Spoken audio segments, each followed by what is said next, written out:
Olá, meus queridos alunos. Sou o vô Benedito e é uma alegria danada poder estar com vocês nessa caminhada bonita de aprendizado e transformação. Vamos juntos! Bora lá! Mas, antes da gente começar, tem uma coisa importante. É hora de esvaziar o copo, como o pai Leandro vive dizendo para vocês. Quando a gente esvazia o copo, a gente se abre para receber novos saberes, novas luzes, novas experiências. E esvaziar o copo não quer dizer esquecer o que já aprendeu. Não, quer só dizer que por enquanto você deixa de lado o que já sabe para poder olhar o novo com mais humildade e clareza. Depois, com calma, você junta tudo, o novo com o que já mora aí dentro. Aí sim, meu filho, você administra esse conhecimento do seu jeitinho, com sabedoria e coração. Vamos com fé, com respeito e com alma leve. O terreiro é a escola e a vida é o grande aprendizado.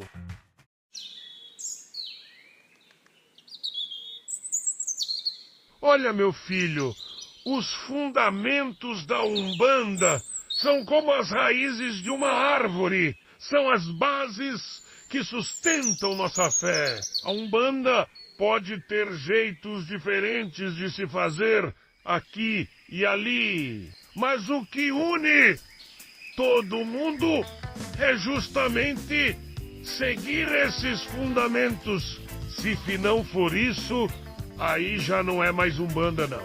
É como dizer que é, mas sem viver de verdade o que ela ensina.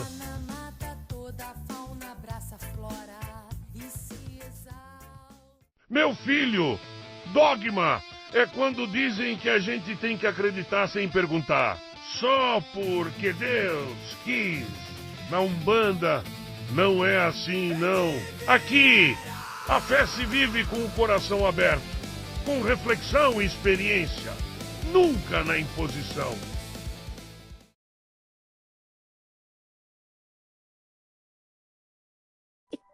Oi, eu me chamo Segredinho. Alguns de vocês já me conhecem por aí, nesses caminhos de axé. Mas outro dia eu perguntei pro vô. Vô, por que eu preciso estudar teologia de Umbanda? E a resposta dele foi tão bonita. Quer ouvir também? Esse Pedrinho da cachoeira, que menino levado, volta já pra cuidar da sua médium. Agora, presta atenção, turminha. Teologia é o estudo que busca entender Deus, seus mistérios e como ele se relaciona com a gente. Toda vez que um filho de fé para explicar sua religião, ele está fazendo teologia. Não precisa de diploma, não. Precisa de vivência, coração aberto e firmeza na caminhada. Porque no fim das contas, só quem vive a religião é que pode explicá-la. No entanto, não se engane, nosso estudo é simples, mas não é simplista. A Umbanda possui muitos elementos e uma enorme complexidade de fundamentos. Por isso, embora simples, há muito estudo pela frente para alcançar sua profundidade em nossas almas e corações. Alexandre Cumino!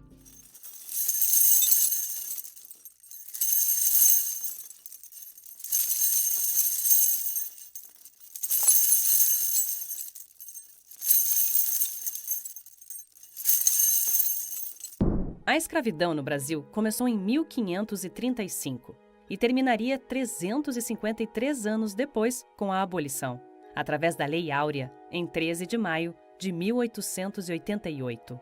Podemos apontar várias causas para se empregar a mão de obra escrava nas colônias. Portugal tinha uma população pequena e não tinha condições de dispensar parte de seus habitantes para sua colônia americana. Para suprir os braços que faltavam, os colonizadores usaram a escravidão, que já era praticada na África, na Europa e no mundo árabe. O transporte de pessoas escravizadas fomentou a produção de embarcações, alimentos, vestuário e armas. Além disso, os traficantes de escravos tinham que pagar impostos ao Estado, como toda atividade econômica que se preze. Por isso, o tráfico negreiro representou um ótimo negócio para a Europa e movimentava grandes capitais nos 3 continentes. Desta maneira, portugueses, espanhóis, franceses, holandeses e ingleses tornaram a escravidão um negócio lucrativo. Superlotaram seus navios com negros africanos para serem vendidos nos portos brasileiros e em toda a América.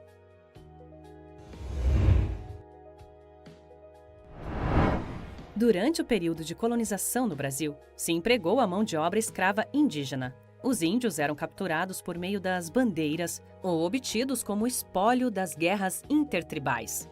As bandeiras eram excursões de homens que iam pelo interior do Brasil em busca de indígenas para vendê-los aos fazendeiros.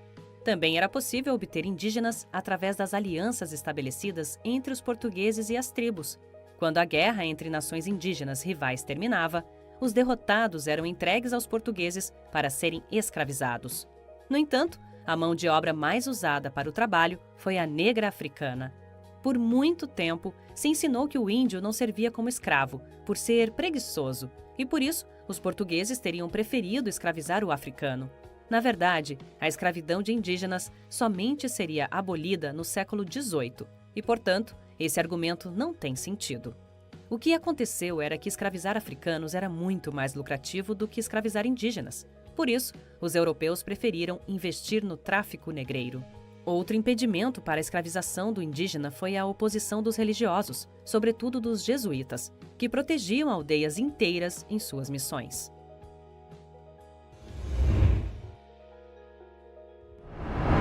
Após sua captura na África, os escravizados enfrentavam a perigosa travessia da África para o Brasil, nos porões dos navios negreiros. O transporte era tão brutal que se calcula que 1/3 não sobrevivia à viagem. Por isso, receberam o nome de tumbeiros, pois se tornaram a tumba de muitas pessoas. Ao aportarem, os escravizados eram vendidos e passavam a trabalhar de sol a sol, recebendo uma alimentação de péssima qualidade, vestindo trapos e morando em senzalas, lugares escuros e com pouca higiene, adaptado apenas para evitar fugas. Os erros e atrasos na produção eram punidos com castigos dolorosos, as condições eram terríveis e estima-se que a vida de uma pessoa escravizada adulta não passava de 10 anos. A violência psicológica era exercida através da proibição de professar sua fé, falar seu idioma ou de realizar suas festas. As pessoas escravizadas vinham da África já batizadas e era esperado que praticassem a religião católica, mesmo contra sua vontade.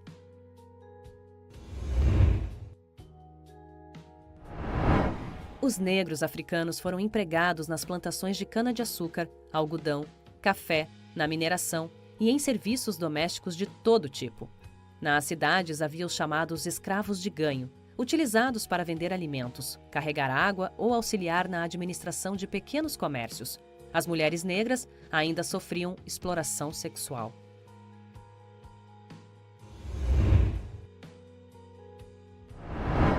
As revoltas de escravizados ocorriam nas fazendas, mas eram punidas com violência para desencorajar novas tentativas.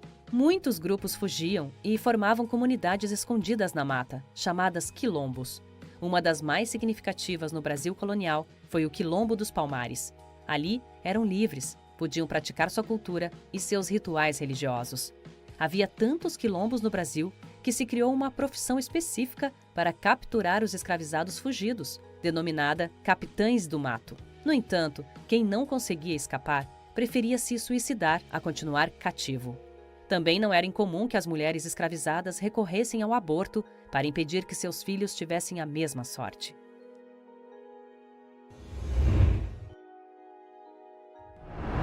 Os escravizados poderiam conseguir a liberdade através da Carta de Alforria, que podia ser obtida de várias maneiras. Em algumas ocasiões, o escravo de ganho podia ficar com parte do dinheiro obtido com a venda de produtos e trabalhos. Desta maneira, muitos conseguiam comprar sua liberdade. Da mesma forma, as irmandades religiosas de negros, como as de São Benedito, reuniam dinheiro para comprar a liberdade para outros cativos. O senhor de escravos poderia conceder a alforria aos seus escravizados no seu testamento. Em 7 de novembro de 1831, foi sancionada a lei que dava liberdade a todo escravizado que chegasse ao Brasil, conhecida como Lei Feijó. Isso abriu portas para que vários cativos conseguissem na justiça a carta de alforria.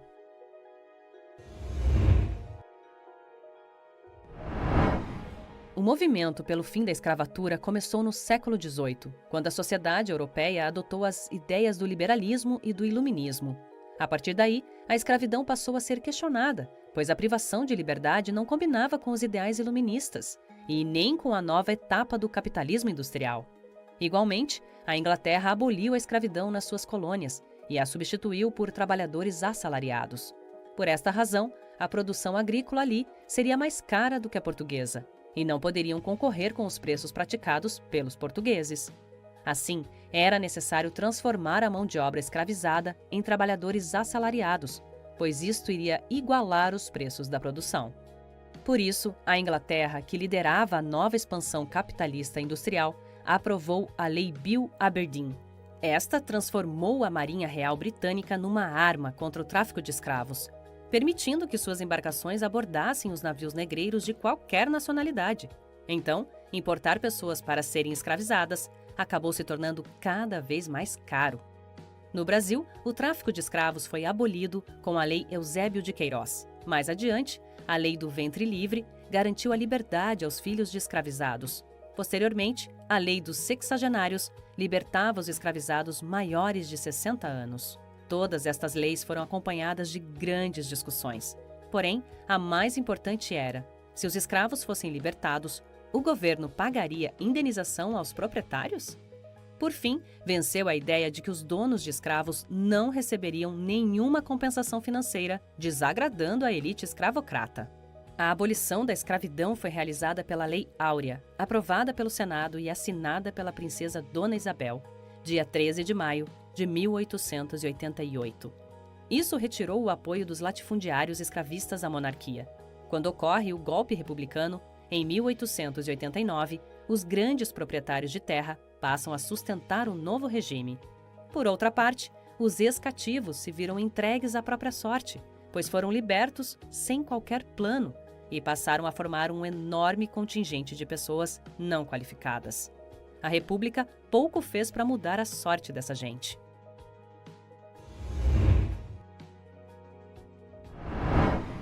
Os escravizados produziram toda a riqueza no Brasil, desde o plantio da cana-de-açúcar e do café à extração do ouro, passando pela construção de casas, engenhos e igrejas. Isso marcou profundamente as relações sociais no Brasil, pois o trabalho braçal passou a ser visto como algo sem valor e, portanto, mal remunerado.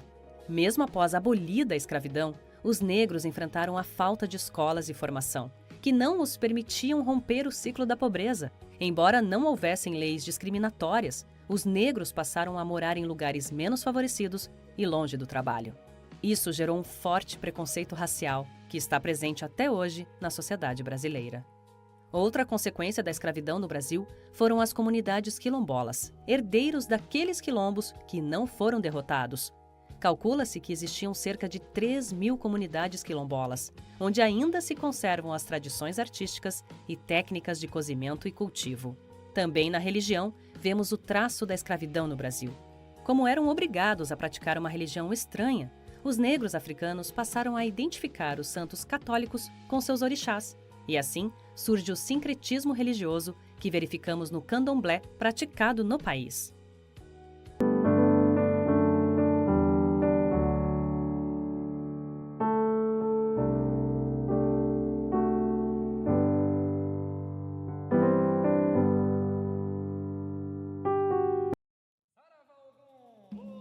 Sabe quando a gente mistura duas coisas diferentes para virar uma só?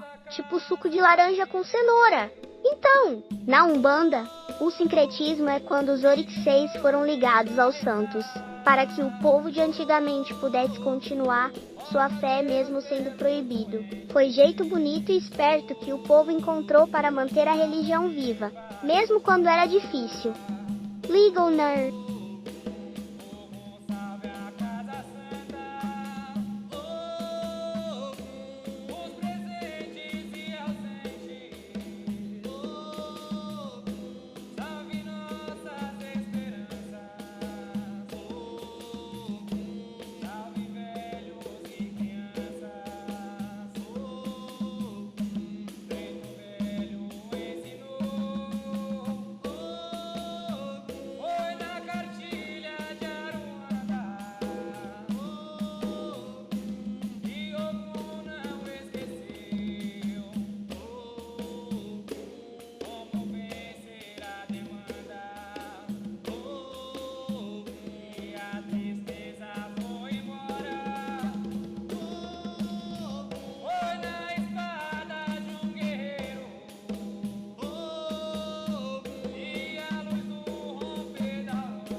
Meus queridos, senta aqui um cadinho que o vô Benedito vai contar uma história bonita para vocês. A Umbanda, essa religião tão cheia de luz e de amor, nasceu aqui mesmo, no nosso Brasil. Ela é uma mistura sagrada, sabe? Uma união de sabedorias, vem dos orixás das tradições africanas, passa pelos saberes dos nossos irmãos indígenas, se encontra com os ensinamentos cristãos e até com antigos conhecimentos europeus.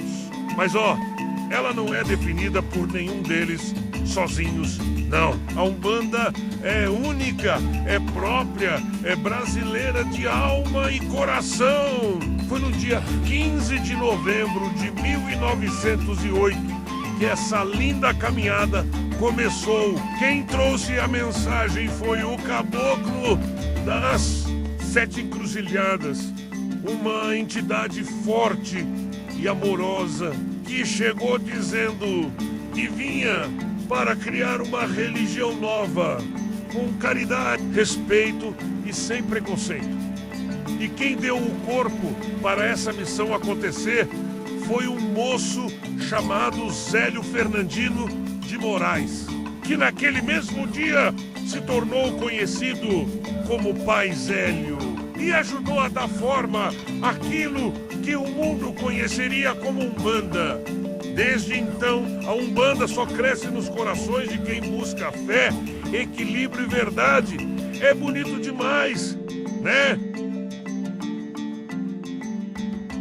É a manifestação do Espírito para a prática da caridade. Caboclo das Sete Encruzilhadas. A Umbanda nasceu através do saudoso Pai Zélio Fernandino de Moraes, em 1908, precisamente dia 15 de novembro de 1908, dava início a essa religião maravilhosa que é a Umbanda. A Umbanda nasceu por meio desse brasileiro, Zélio Fernandino de Moraes, que na época tinha mediunidade sendo desenvolvida e ele não sabia o que era, não sabia como lidar com isso, ele tinha apenas 17 anos.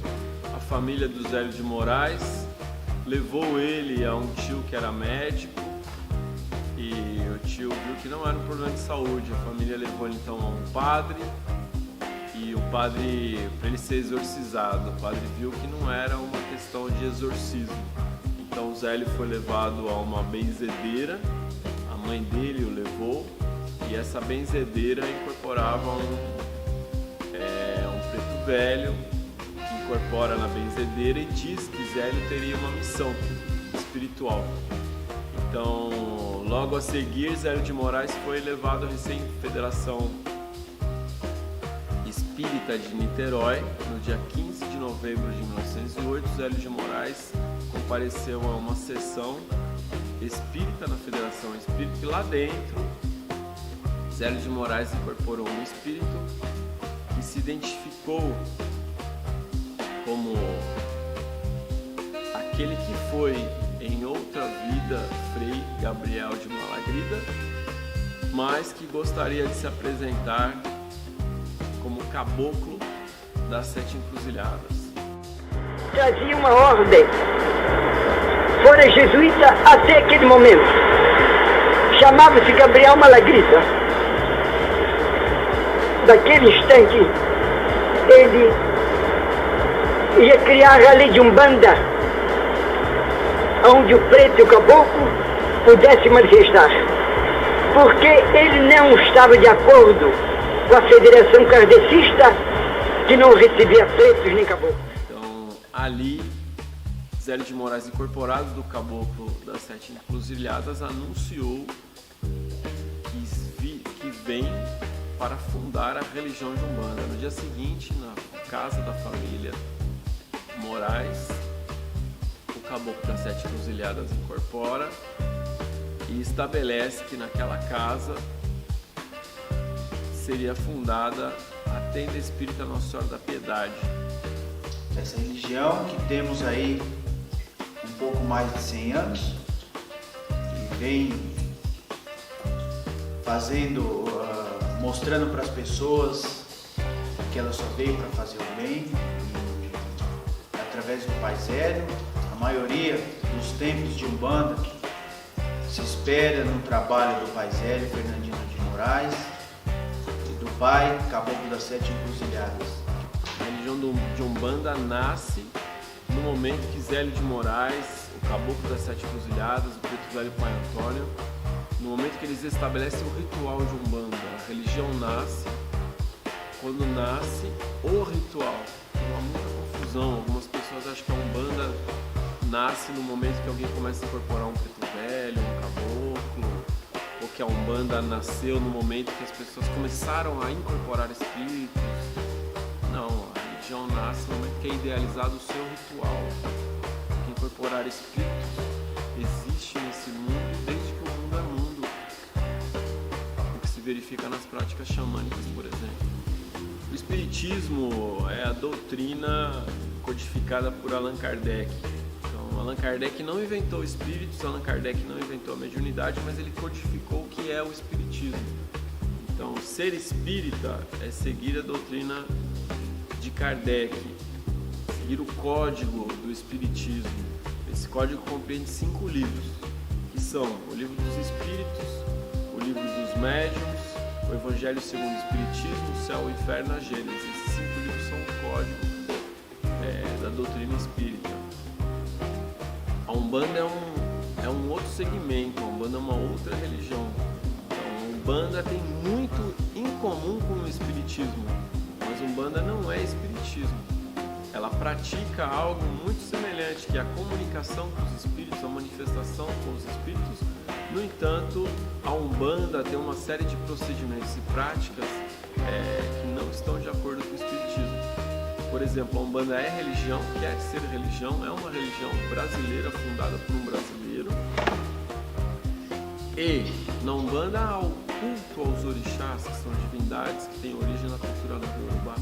Na Umbanda há altar, na Umbanda há imagens, na Umbanda há o uso de velas, de defumação, de magia, Na Umbanda há uma estrutura religiosa, ritualística e simbólica, o que você não vê no Espiritismo. Então, só uma característica básica, bem simples e fundamental entre Umbanda e Espiritismo.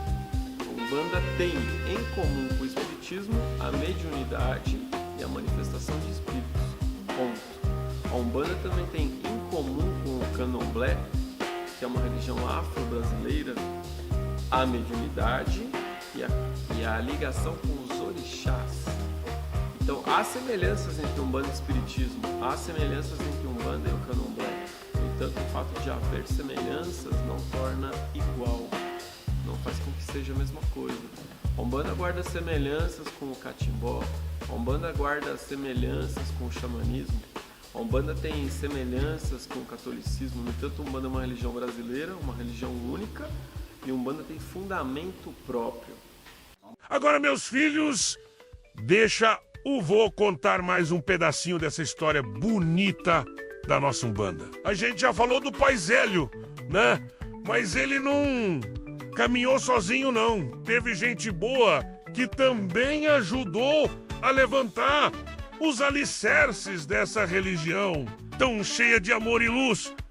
Um desses nomes importantes foi o Antônio Eliezer Leal de Souza, um homem de palavra firme, sabia das letras e do coração. Ele era jornalista, poeta, crítico, literário, mas acima de tudo, era um homem de fé. Foi ele que escreveu o primeiro livro dedicado à Umbanda, lá em 1933. O nome do livro é comprido, mas cheio de ensinamento. O Espiritismo, a Magia e as 7 linhas de Umbanda. Esse livrinho, meus filhos, foi uma luz no meio da mata. Ajudou muita gente a entender melhor essa fé que pulsa nos terreiros, nos corações e nas almas de quem busca um caminho de caridade. Então, sempre que a gente fala da história da Umbanda, é justo lembrar desse moço também que, com sua escrita, ajudou a dar forma ao que vivemos até hoje. Tá vendo como cada pedacinho importa? Meus filhos, tem mais um nome que o vô não pode deixar de contar para vocês. É o Benjamin Gonçalves Figueiredo. Esse foi médium de muita luz e um verdadeiro lutador pela Umbanda. Ele não só trabalhava com os guias, como também foi um dos grandes defensores do reconhecimento das casas de Umbanda pelas autoridades da época. Queria que nossa religião fosse respeitada como merece, menos com dignidade e seriedade. Foi também o fundador da Tenda Caboclo Mirim, que foi o segundo templo de Umbanda do Brasil. Olha que coisa linda. Meus filhos, senta mais um tiquinho que o vô vai contar de mais gente boa que ajudou a construir essa nossa Umbanda tão cheia de axé. Primeiro tem o da Mata e Silva, um moço estudado, firme na fé, que fundou a tenda de Umbanda Oriental, lá em Itacuruçá, no Rio.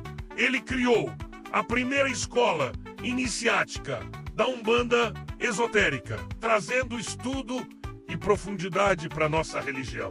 Um verdadeiro mestre! Agora, escuta sobre o Tatá Tancredo. Esse era a raiz mesmo. Foi pai de santo, compositor de sambas e pontos e um defensor da liberdade dos cultos afro-brasileiros. Deixou um legado que ecoa até hoje nos terreiros, nas rodas de samba e nos cortejos do povo. Já o pai Ronaldo Linares, esse aí foi forte na fé. Fundou o Santuário Nacional da Umbanda na Pedreira Montanhão. Em São Bernardo, também foi presidente da Federação Umbandista do Grande ABC.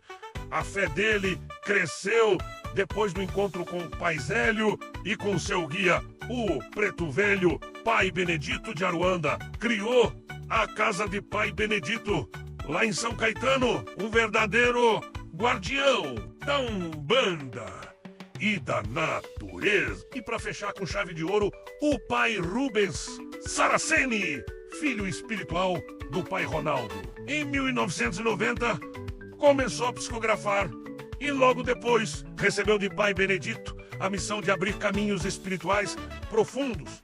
Foi um grande médium e ensinou muito por esse mundão.